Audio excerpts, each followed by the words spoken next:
Hi, I'm Maya here with Mr. Dormer, our superintendent, and today we're going to be talking about how he makes calls about the weather. So how are you today? I'm great, Maya. How are you? Good. Thanks for coming down today. Oh, thanks for having me.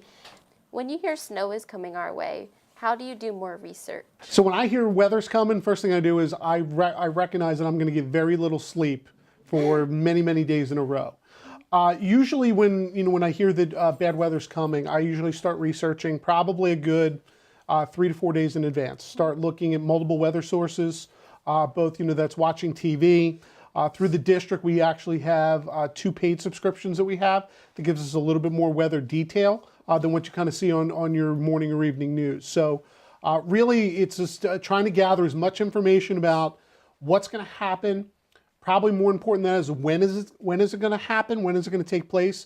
And then trying to judge what is the impact going to be on the operation of our schools, and probably most importantly, how safe can we make it for everyone to get to school and get home from school? So what are the conditions that we need to have in order to have early dismissal, 2-hour delay, or an off day?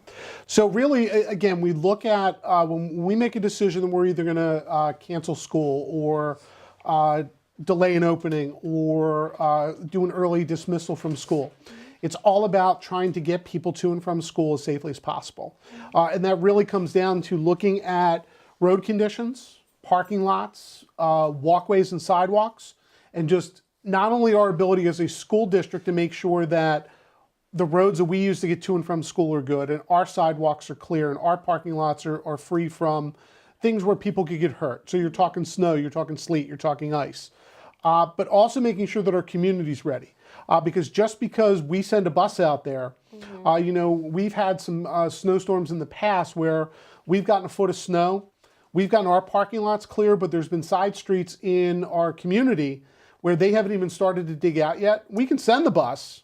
No one can get on the bus because the bus can't even get down the street. Right. Or kids can't get to the bus stop. So we have to look at all of those factors and say, is everyone able to get to school? And again, to make sure that the conditions are as safe as we possibly can make them to get to school and home from school. So that's really what we look at when we make a decision in terms of, like you said, either canceling or some sort of a shorter school day. Who's responsible for these decisions? You're looking at them. I do consult with a lot of people, but ultimately part of my responsibility as superintendent is to make the decision to either open schools, close schools, open on a delay, or do an early dismissal. Part of that responsibility, here's a piece that students may not be aware of, is that we have mandates from the Pennsylvania Department of Education on how many school days we have to have, and also the amount of instructional hours that students are in classrooms in front of teachers. So I also have to balance that students are supposed to be in school 180 days a year. That's our normal calendar. But we can get some forgiveness on a day or two here and there.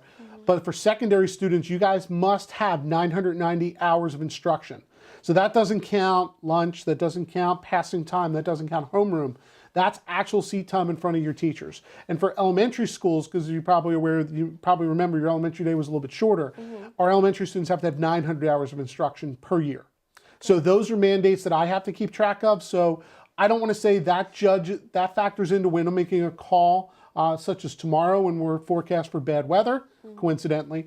But when we make a decision whether we have to make days up or whether we need to, whether an early dismissal is in our best interest. 180 days, 990 hours is what I have to be responsible for because at the end of the year I have to sign off with Pennsylvania Department of Education that we've met those thresholds. How do you ensure that students and staff can commute to and from school safely? So when it comes to our facilities, our operations and maintenance and facility staffs are in charge of doing exactly that. And when we make a weather call, it's a lot of communication between myself and the director of operations. Looking back, and usually like when we have a 2-hour delay, that's kind of code for we're working on it, whether it be ice or snow or whatever it is. We just need a little bit more time to make sure that the ice melted, or to make sure we need an extra hour to make sure that we can get the sidewalk shoveled.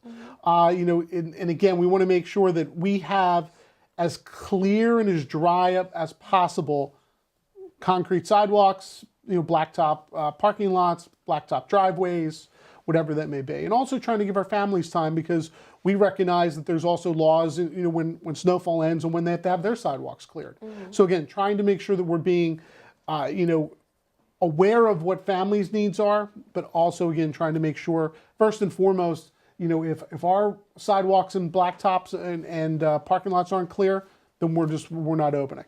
Are there any rules that say that we can't attend school, like an amount of snow? No, the state really defers all of that decision directly to the school districts, and ultimately that falls on me as superintendent. Because I'm sure you're aware in your educational career, we don't always get them right. Yeah. I know, the last closure that we had, I made the decision that we were going to close before it even started raining. And, and I'm sitting at home, I'm sweating, I'm like, please let this storm hit, because again, you don't want to unnecessarily excuse time off. But in that case, we ended up, because at 9 o'clock, the roads were absolutely slippery and it was really dangerous. So, and that's when I kind of wiped my brow and say, made the right call. But always, always, always, I err on the side of caution when it comes to that. If it's even a question that's going to be dangerous conditions, we'll do a delay, we'll close, we'll do what we need to do. Do other districts play a factor in your decision? They actually do. As you know, we share the Central Monco Technical High School with Colonial School District and with Upper Marion School District. And because the 3 school districts jointly run that school, the school kind of has this, what 2 out of 3 do, will decide what that school does. So I'm constantly, when we're talking about weather, in touch with the superintendent from Colonial, in touch with the superintendent from Upper Marion, because again, we know that there's that 4th entity being Central Monco that hinges on our decision of whether we're going to open, close, be on a delay, do an early dismissal. So we, more times than not, try to make the same decision.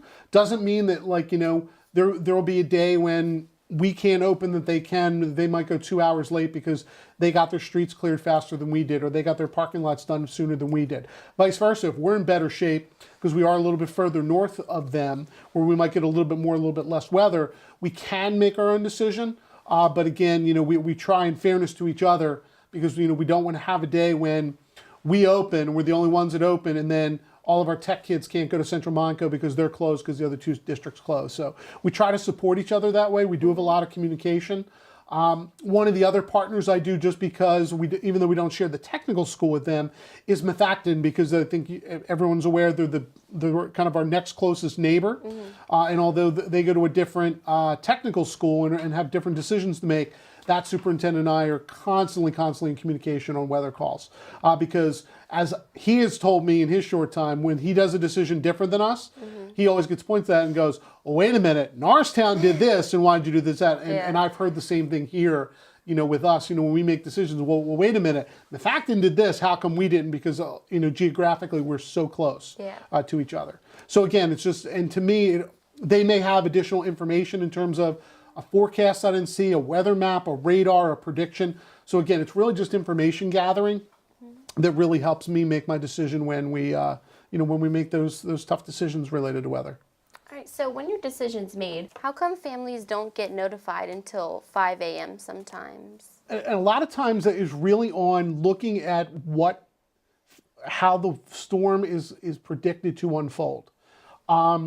Because the last thing you'd ever want to do is, and I try to be as early with my decisions as possible, again, just to be fair to families so they can plan around childcare, or, just so everyone knows, hey, as a high school student, if I can tell you the night before there's no school, cool, you guys sleep in, you don't have to worry about it.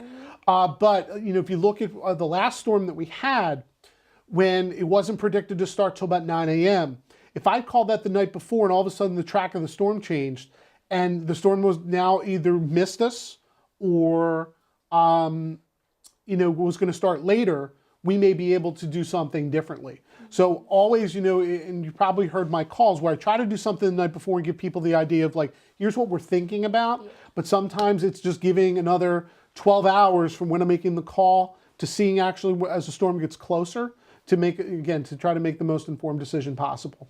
So once the decision's made, what's the next step? Very simply, so when I make the decision, the first 2 people I call is Mr. Long, our Director of Information Systems, because he's the one that sets up our robocalls that go out and our emails and say, we're closing, start to get the message ready. Or can you set up the call for me so I can record my voice so that goes out? The second one is Director of Operations, because he and I have usually been in touch over the prior 24, 36 hours. I always talk to him before I get on my group call with superintendents, but he is the one that actually calls the news stations where they post on their scroll that says Norristown Area School District is going to be closed or delayed or early dismissal. So those are my first two calls just to get our communication means going. But then from there, it's really just trying to get the word out as quickly as we can. So, that's using social media. So usually after I make those two phone calls, I post on Twitter.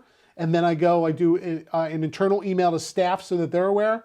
I usually have called the assistant superintendent and the cabinet members in the meantime, just so they're aware of what we're doing. But again, really the means is we've got to get word out as quickly as we can so that parents have the most time as possible to make arrangements for whatever the situation may be that day.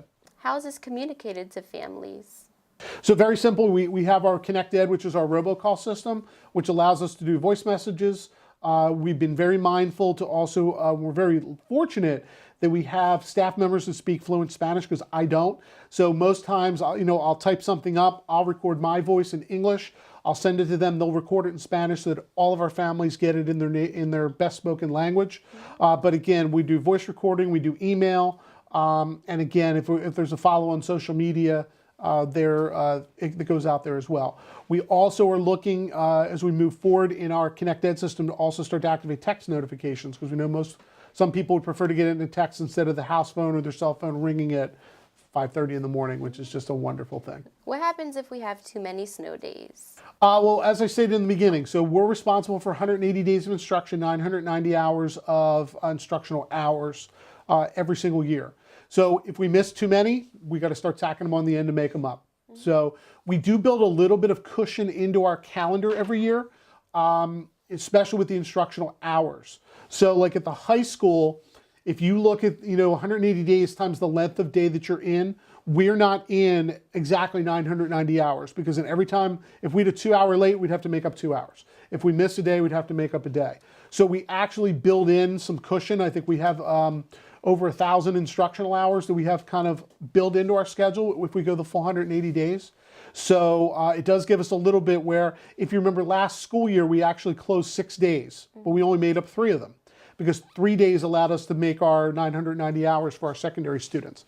So we do build in a little bit of cushion because we recognize adding days late in June is not the best situation for learning.